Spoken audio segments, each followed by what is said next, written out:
నిజంగా రైతులు చేయాలంటే రైతులు చేయాలి అంటే వాళ్ళు పూర్తిగా పక్షపాతి గవర్నమెంట్ గా చేస్తాం. కానీ బుర్ద చేసే కార్యక్రమం ఈ డైవర్స్ పాలిటిక్స్ ఇలా ఆత్మరక్షణలు పడ్డది. కాంగ్రెస్ వాళ్ళకు సబ్జెక్ట్ లేదు.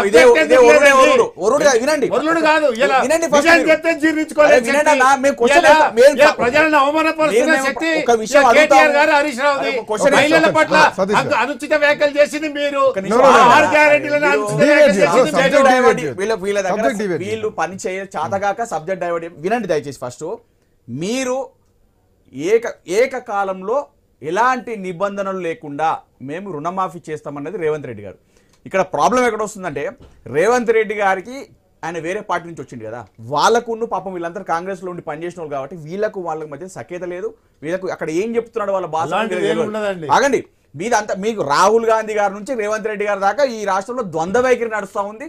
మీ కార్యకర్తలకు రేవంత్ రెడ్డి గారి మధ్యలో లేదు మీకు సఖ్యత.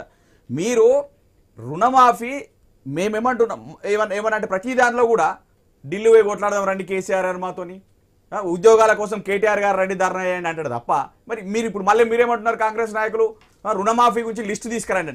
అరే సోయుండి మాడతారా సోయిలేకి మాడతారా అర్థం కాదు. మీ ప్రభుత్వంలో మీరున్నారు, ఎంతమందికి ఇచ్చినాం ఎంతమందికి లేదు. ఒక్క ఫోన్ కాల్ కొడితే అధికారులు ఆగండి మీరు ఒక్క ఫోన్ కాల్ కొడితే అధికారులు లిస్టు ముందర పెడతారు. సార్ మనం ఇచ్చింది ఇంత, ఇన్ని వేల కోట్లు ఇంతమందికి రైతులకు ఇచ్చినాం సార్ అన్నా. పాపం రైతులు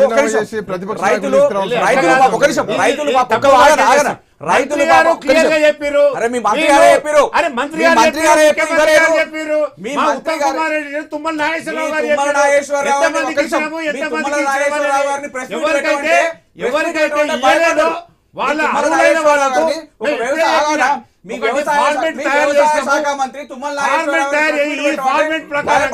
మండలాల్లో ఉన్న వాళ్ళు జిల్లాలో ఉన్న వాళ్ళు ఖచ్చితంగా అప్లై చేసుకోవాలని చెప్తే వీళ్ళు తప్పుడు వ్యాఖ్యలు చేసి తప్పుడు ఉద్యమాలు చేసేవారండి. తెలంగాణ సాధించడంలో రేవంత్ రెడ్డి గారు రైతు కుటుంబం నుంచి వచ్చిన వ్యక్తి.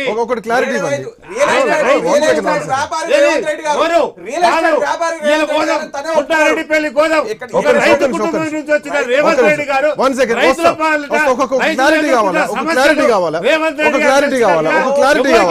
మీరు ఒక ప్రొఫార్మా చూపిస్తున్నారు శ్రీనివాస్ గారు, మీరు ఒక ప్రొఫార్మా చూపిస్తున్నారు.